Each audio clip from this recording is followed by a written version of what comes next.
Welcome to the Binge List. I'm your confused yet humble host, Paul Chappell, and we are recapping Loki Season 1, Episode 4, the Nexus Event. Guys, I was so confused by this episode, which is a good thing generally. I didn't expect it to go the way it did. So many things happened. It kind of feels like they're just telling the writers to, wrap the series up in this episode. The directing wasn't so good just because so many things happen. And it felt like there was no rhythm to the episode. Just here and there. It's this scene over here. Oh, okay, they talk about this with a lot of exposition, and then they jump to this other scene, and it has more and more exposition. And it's basically, well, let me start where it started, which is in Asgard. They show a little girl who's supposedly Loki. I guess it's Sylvie at a young age. Now she's being played by Kaylee Fleming, who plays Judith Grimes on The Walking Dead. If you might have recognized her, I did right away. But so I guess Sylvie is like around 8 to 10 years old. I really don't know. Find it hard to guess at the ages of children, but yeah, she can't be more than 10 years old. But the timekeepers or the Minutemen or whatever, they show up, and it's not the timekeepers or the Minutemen we are used to so far. It's actually Ravonna Renslayer who shows up to get Sylvie at 10 years old, and she takes her back to the TVA. And it's funny because first thing that young Sylvie does is steal the Tim pad, and she uses it to escape. So it seems essentially that Sylvie has been running for up to like 20 years or so, because I feel like she's, the woman playing Sylvie is around 30, maybe a little bit older, maybe a little bit younger, who knows. But so yeah, she's been running for a long time.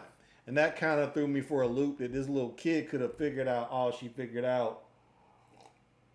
And she's been hiding in all these apocalypses. Well, they go forward to, what happened in the last episode. They go back to the planet that they were trapped on.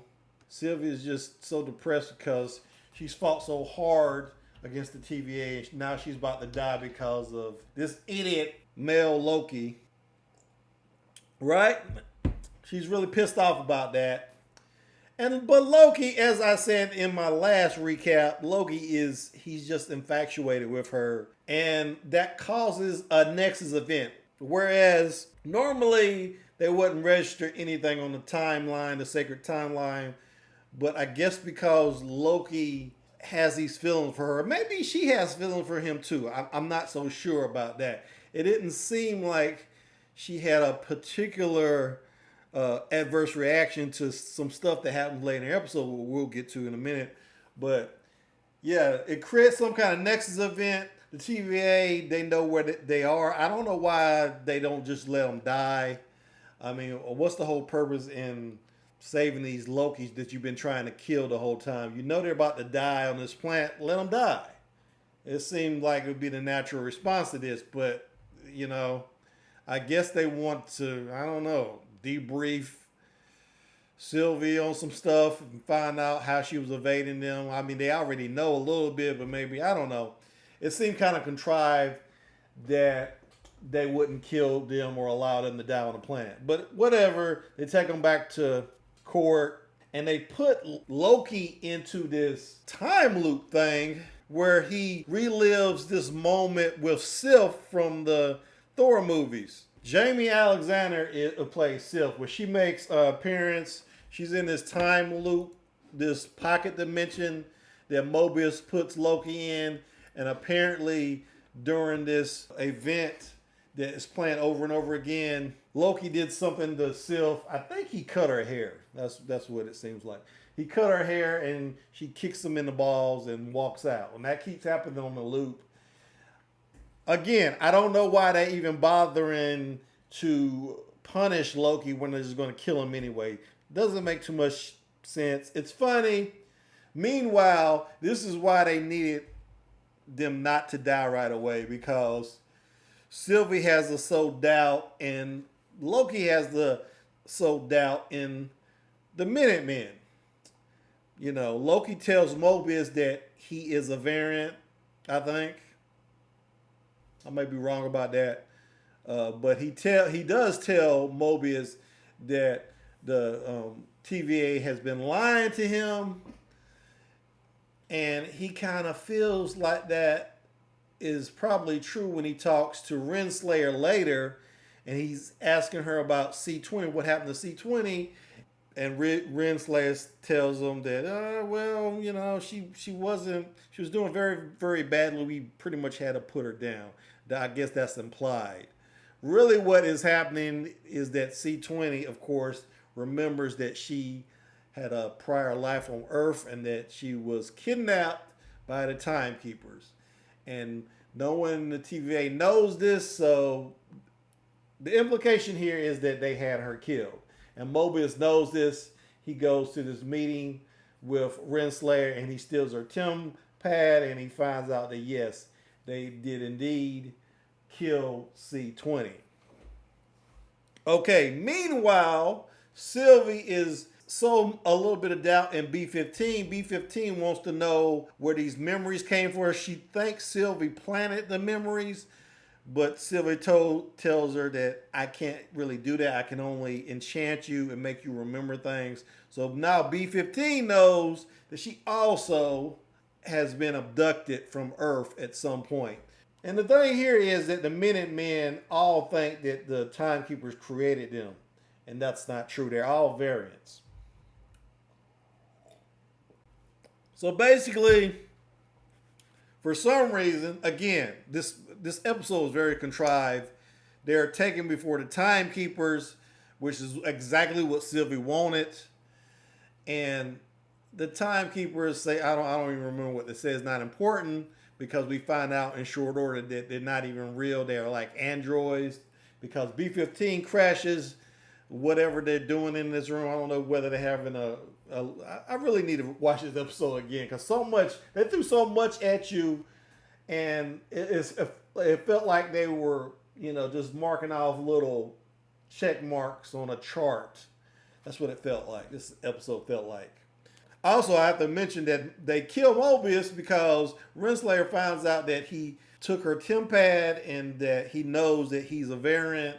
And I do not think he is really dead because from what I understand, there's going to be some kind of subplot in a future episode because we've seen the trailer for this season.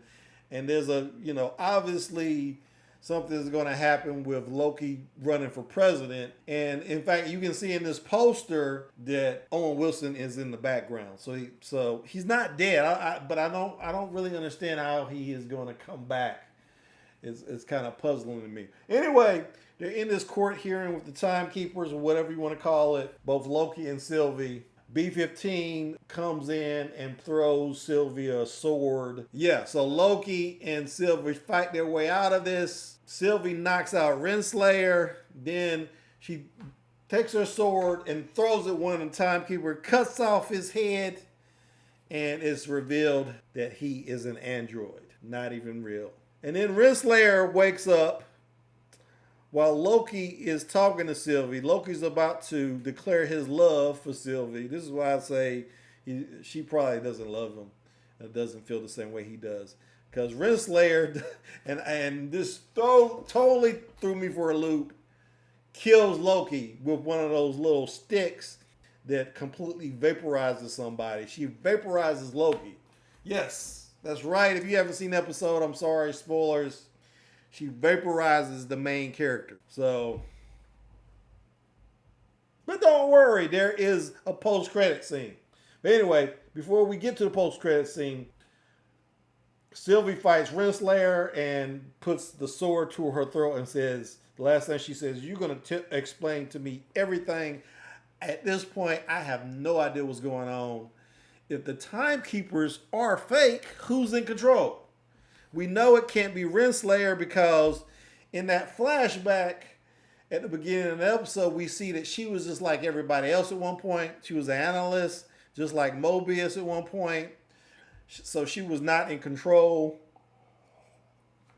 Or maybe I don't know, maybe the timekeepers died or something and she did get control of the TVA. Somebody's in control of the TVA. I'm starting to think that maybe one of these Lokis are create the TV. I don't know. I really don't know what to think at this point. Because in the comics, the timekeepers are actually these alien creatures. So the fact that they forego the comics and throw us for this, totally unexpected loop. I don't know what's going on. Like I said, but I didn't feel like the episode congealed like it should have. Just so many things that happened. Mobius dying, Loki dying, the timekeepers being fake. Everything about it. Just the contrived way they get out of that situation on Leventis or whatever they call that planet. Just everything about this episode just kind of turned me off. I didn't feel like it was earned. But I'm kind of, I'm really, really excited at the same time, which is weird because I don't know what's going on. And the post-credit scene, what happens is Loki, he wakes up, he thinks he's in hell. If you watch the subtitles, that actually is hell. The Christian hell we know, it's actually the Norse hell, which is Hel. So he thinks he's in hell. He looks up. It's up 3 other Lokis. Actually, it's 4 other Lokis. It's a young Loki. In fact, if you look at the roster for this episode, they give a name for each Loki. There's the kid Loki. There's the classic Loki. He's actually wearing this outfit that looks like the Loki uniform in the comic books, which is kind of looks kind of silly. There's a black Loki. They call him the boastful Loki. It's crazy. And then they have an alligator Loki. So my theory is that the TVA has been dealing with these variant Lokis for a long time. And somehow they have all these Lokis have escaped. But I still don't know what the purpose of this show is now. What the hell is going on? So what's the plan for all these Lokis? Are they leftovers from that multiverse war? You got me. I'm really, really excited about the next episode. Even though, like I said, there's a lot of problems with this. Even some of the fight scenes didn't really, I don't know, they just weren't shot very well. I don't know. I had a lot of problems with this episode, but hey, they got my interest because now I have all these questions that I have to have answered because, it obviously didn't go the way I thought it was going to go. So, there's that. So, but that's this. I don't really know what to say. Watch it. It's on Disney Plus. That is Loki, Season 1, Episode 3, the Nexus Event. I'd like to thank my subscribers. Encourage you. Hit that subscribe button. Give me a like. Give me a comment down below. And if you're already a subscriber, smash that bell so you know when my next video drops. And I will see you when I see you. Thanks for watching.